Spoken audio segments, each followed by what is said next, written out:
அஸ்ஸலாமு அலைக்கும் வரஹ்மத்துல்லாஹி வரகாத்துஹு. இன்றைக்கி ஒரு சூப்பரான சுவையான ஒரு தேங்காய் பாலை வச்சு ஒரு உளுந்து பச்சரிசியை வச்சு பால் பணியாரம் எப்படி செய்கிறன்றதை நான் உங்களுக்கு சொல்கிறேன். பணியாரம் எப்படி செய்கிறன்றதை வாங்க நம்ம முழு வீடியோவில் போய் நம்ம பார்க்கலாம் வாங்க. இந்த பால் பணியாரத்துக்கு முதல்ல நம்ம அரிசியும் உளுந்தும் ஊற வச்சுக்கிடுவோம். அந்த நம்ம ஏற்கனவே ஊற வச்சுருக்கேன், அதுக்கு அளவு சொல்கிறேன். இது வீசம்படி வழக்கு, வீசம்படின்னு இல்லை, ஒரு டம்ளரோ கிண்ணமோ எது வேணால் எடுத்துக்கிறோங்க. சரிக்கு சரி பச்சை அரிசி, நல்ல பச்சை அரிசி உளுந்தும் சரிசமாக போட்டு நல்லா அரிசி ஊறுற அளவுக்கு நல்லா அரிசி ஊறினாத்தான் நல்லா மாவு அரையும். மாவு நல்லா அரைச்சா தான் பணியாரம் வெடிக்காமல் இருக்கும். பாருங்கள், உளுந்து நல்லா ஊறி இருக்குது, அரிசி நல்லா ஊறி இருக்குது. ஒரு 3 மணி நேரம் நம்ம நாஸ்டா கூறப்போ 2 மணி நேரம், இது 3 மணி நேரம் கூட வரலாம், ஒன்றும் இல்லை. அப்புறம் அந்த தேங்காயை நம்ம அரைச்சி ஃபஸ்ட்டு பால் எடுத்து 2வது மிக்சியில் போட்டு ஆட்டி 2வது பாலும் எடுத்து 2 ஒன்றா சக்கரை போட்டு நம்ம கலக்கிக்கிடுவோம். இதை வச்சுக்கிடுவோம். அரிசி நல்லா ஊறிச்சு, நான் 3 மணி நேரத்துக்கு முன்னாடியே ஊற வச்சுட்டேன். இப்போ இதை நம்ம மிக்சியில் சேர்த்துட்டு நம்ம போய் நெய்ஸாக கண்ணு மாதிரி அரைப்போம். தண்ணியெலாம் ரொம்ப போட்டுறாதீங்க, தண்ணி லேசாக தான் இருக்கணும். வடை மாவு மாதிரியும் இல்லாமல் இட்லி மாவும் இல்லாமல் கொஞ்சம் மீடியமாக இருக்கணும். நான் காட்டுறேன் உங்களுக்கு. தண்ணி தெளித்து தான் அதில் ஆட்டணும், தண்ணி நிறைய ஆட்டக்கூடாது. இப்போ இதை நம்ம எல்லாத்தையும் போட்டுட்டு மிக்சியில் ஆட்டிட்டு வந்துடும் போய். இப்போ ஒரு ஓட்டு ஓட்டுனே சிக்குது. நம்ம என்ன சும்மா இத்தணும் லேசாக தண்ணி ஊற்றி ஆட்டுவோம். ரொம்ப தண்ணி ஊற்றிட்டா தண்ணியாக போயிடும். இப்படி ஆட்டிக்கிறோம். நம்ம நைஸாக அரைஞ்சிருச்சு பாருங்கள். இந்த சைஸ் இந்த மாதிரி நல்லா வெண்ணெய் மாதிரி அரைஞ்சிருக்கு. இந்த மாதிரி அரைச்சிட்டா போதும். இப்படி நம்ம பணியாரத்தில் இப்படி எடுத்து இப்படி பணியாரத்தை இப்படி ஊற்றும்போது கரெக்டாக அப்படி குண்டு குண்டு அப்படி போய் உள்ளன்னு அந்த மாதிரி ஊற்றணும். இப்போ இதை நம்ம வேறு பவுலில் மாற்றிக்கிறோம். இதை அரைச்சாச்சு, அரைச்சி வேறு பவுலில் மாற்றியாச்சு. இதில் நம்ம இந்த பணியாரத்துக்கு கொஞ்சமாக உப்பு நம்ம இதுக்கு சேர்த்துக்கிறோம். கொஞ்சம் உப்பு சேர்த்து இதை கலக்கி வச்சுக்கிறோம். அதே மாதிரி பாலும் புளிஞ்சாச்சு. இந்த பாலுக்கு நம்ம சக்கரை நல்லா போடணும். அப்போ தான் பலகாரம் நல்லா தித்திப்பாக இருக்கும். நல்லா நம்ம எவ்வளோ தித்திப்பு சாப்பிட்றோமோ அதுமாதிரி சாப்பிட்லாம். ஒரு 6 ஸ்பூன் போட்டிருக்கேன். நல்லா நம்ம இதுக்கும் கொஞ்சமாக உப்பு போட்டுக்கிடுவோம். ஏன்னா அந்த இனிப்பு அப்போ தான் தூக்கி கட்டும். கொஞ்சமாக போட்டுக்கிறோம் உப்பு. இதை நல்லா கலக்கிடுவோம். கலக்கிட்டு ஏலக்காய் ஒரு ஏலக்காய் நான் பொடி பண்ணி வச்சுருக்கேன். சர்க்கரை போட்டு பொடி பண்ணி வச்சுருக்கேன், அதையும் அதில் போட்டுக்கிடுவோம். போட்டு நல்லா இதை கலக்கி உப்பு சர்க்கரையெல்லாம் நல்லா டேஸ்ட் பண்ணி பார்த்துக்குவோம். நல்லா டேஸ்ட்டாக இருந்துச்சுன்னா அதுக்கு மேலே நம்ம பணியாரம் சுட போயிடும். ஏன்னா இதில் இனிப்பு நிறையா இருக்கணும். அப்போ தான் அந்த பணியாரத்தில் உறிஞ்சும், இல்லைன்னா சப்புன்னு நல்லா இருக்காது. எண்ணெய் ஊற்றிட்டேன், சட்டி காஞ்சிருச்சு, எண்ணெய் ஊற்றியாச்சு. எஸ்விஎஸ் ஆயில் தான் ஊற்றிருக்கேன். கடலெண்ணெய், எஸ்விஎஸ் ஆயில் எது வேணாலும் ஊற்றிக்கிடலாம். தேங்காய் எண்ணெய்லாம் ஊற்றினா அந்த அளவுக்கு இருக்குமான்னு தெரியல. ஆனால் நாங்கள் எஸ்விஎஸ் ஆயில் கடலெண்ணெய் தான் அந்த காலத்துலலாம் பொரிப்போம். இப்போ நான் எஸ்விஎஸ் ஆயில் ஊற்றிருக்கேன். எண்ணெய் சுடட்டும். எண்ணெய் சுடணும். இந்த மாதிரி மாவு நல்லா இப்படி கையில் எடுக்கும்போது இப்படி இருக்கணும். அப்படி இருந்தாக்க நல்லாயிருக்கும் பணியாரம் ஊற்றுறதுக்கு. அந்த காலத்துலலாம் ஆட்டுக்கல்ல உட்காந்து ஆட்டுவோம். பிஸ்மில்லா அப்படி ஒன்று ஒன்றா குட்டி குட்டியாக அப்படி பால் மாதிரி கையில் தான் இதை எடுத்து போடணும். இதுக்கு ஸ்பூன்லாம் போடக்கூடாது. இதை இப்படி கையில் தான் போடணும். இப்படி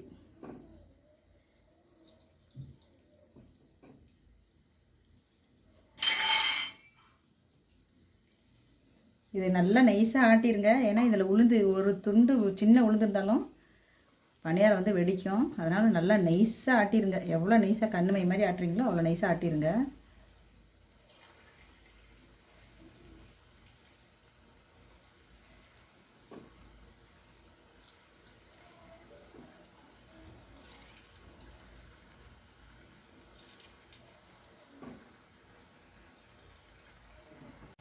பணியாரம் இந்த மாதிரி கலர் வந்தால் போதும். இந்த மாதிரி கலர் வந்தோடனே நம்ம இதை அழுந்து எடுத்துடலாம் எல்லாத்தையும்.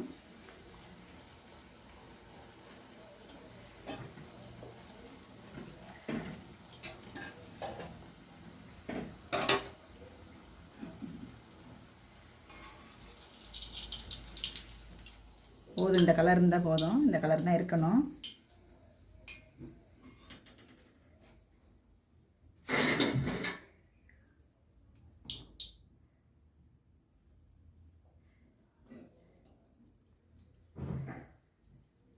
இதே மாதிரி எல்லா பணியாரத்தையும் நம்ம போட்டு எடுத்துக்கலாம்.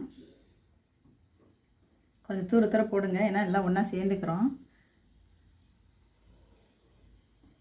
இப்படி கையில் எடுத்து விட்டோம்னா இது ஒரு இதுவாக இருக்கும்.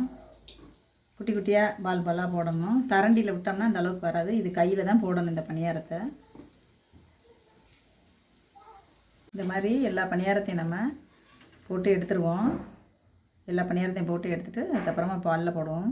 அந்த காலத்தெல்லாம் வந்து அம்மியில் உட்காந்து ஆட்டுக்கல்லில் உட்காந்து ஆட்டி எல்லாம் இந்த மாதிரி பலகாரங்கள்லாம் செய்வாங்க. எங்கள் ஊரில் இப்போ கூட இந்த பலகாரத்துக்கு ரொம்ப ரொம்ப இம்பார்ட்டன்ட் கொடுப்பாங்க. இதுக்கு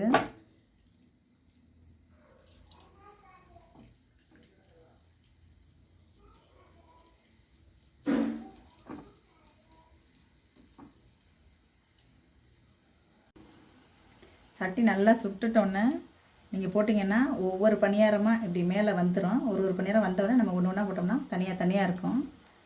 இல்லைன்னா ஒன்றா எல்லாம் போட்டோம்னா எல்லாம் ஒன்றோட ஒன்றா ஆயிடும். இப்போ ஒரு பணியாரம் மேலே வந்தோம்னா இன்னொரு பணியாரம் அப்படி நல்லா போட்டோம்னா அப்படி தனித்தனியாக வந்துடும் நம்மளுக்கு. இந்த காலத்தில் எங்கள் அம்மாவெல்லாம் ஆட்டுக்கல்லில் உட்காந்து அப்படி ஆட்டுவாங்க இந்த பலகாரத்தை. எதனா விசேஷங்காலங்கள்லாம் வந்துச்சுன்னா செட்டி விட்டுல அதை விட விசேஷம் இந்த பலகாரம்லாம் ரொம்ப நல்லாயிருக்கும். இதை கண்டிப்பாக செஞ்சு பாருங்கள். தேங்காய் பாலில் செய்யும்போது ஒரு டேஸ்ட்டு ரொம்ப நல்லாயிருக்கும். இந்த மாதிரி ஒவ்வொன்றா இப்படி கையில் புழிஞ்சு விட்டிங்கன்னா ரொம்ப நல்லாயிருக்கும். அடுப்பு வந்து மீடியமாகவே வச்சுக்கிறோங்க.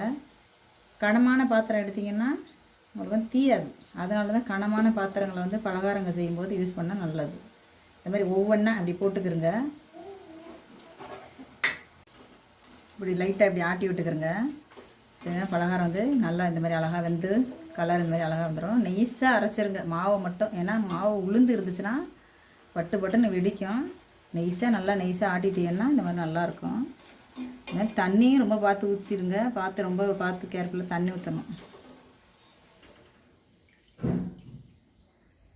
நம்மளுடைய பால் பணியாரம் சூப்பராக சுட்டாச்சு. நல்லா ஸ்பாஞ்ச் மாதிரி இருக்குது. இது பாருங்கள் எப்படி நல்லா ஸ்பாஞ்சாக இருக்குதுன்னு. நல்லா ரொம்ப அருமையாக பஞ்சு மாதிரி வந்திருக்கு. இந்த மாதிரி கண்டிப்பாக செஞ்சு பாருங்கள். இதே நம்ம இப்போ தேங்காய் பாலில் சாப்பிட போகும்போது நீங்கள் சாப்பிட போகிறீங்கன்னா ஒரு 10 நிமிஷத்துக்கு முன்னாடி ஊற வைங்க. ரொம்ப நல்லாயிருக்கும். இப்போ நம்ம இந்த பணியாரத்தெல்லாம் பாலில் சேர்த்துருவோம். நீங்கள் சாப்பிட்றதுக்கு ஒரு 10 நிமிஷத்துக்கு முன்னாடி போட்டு இந்த மாதிரி ஊற வச்சிங்கன்னா ரொம்ப நல்லா பஞ்சு மாதிரி ஊறி பாலெல்லாம் குடிச்சிட்டு ரொம்ப நல்லா டேஸ்ட்டாக இருக்கும். கண்டிப்பாக இதை செய்யுங்க. செஞ்சுட்டு எனக்கு கமெண்ட் பண்ணுங்கள், சப்ஸ்கிரைப் பண்ண எல்லாருக்கும் ரொம்ப ரொம்ப நன்றி. இந்த பணியாரத்தை கண்டிப்பாக செஞ்சு வச்சு பாருங்கள். இது செட்டிநாட்டில் ரொம்ப ரொம்ப ஸ்பெஷல். இது எங்கள் ஊரில் கண்டிப்பாக இதை செஞ்சு பாருங்கள். ஒரு 10 நிமிஷம் ஊற விட்டிங்கன்னா போதும். சூப்பராக சுவையான ஒரு பால் பணியாரம் தயாராகிருச்சு. கண்டிப்பாக செஞ்சு பாருங்கள். அஸ்ஸலாமு அலைக்கும்.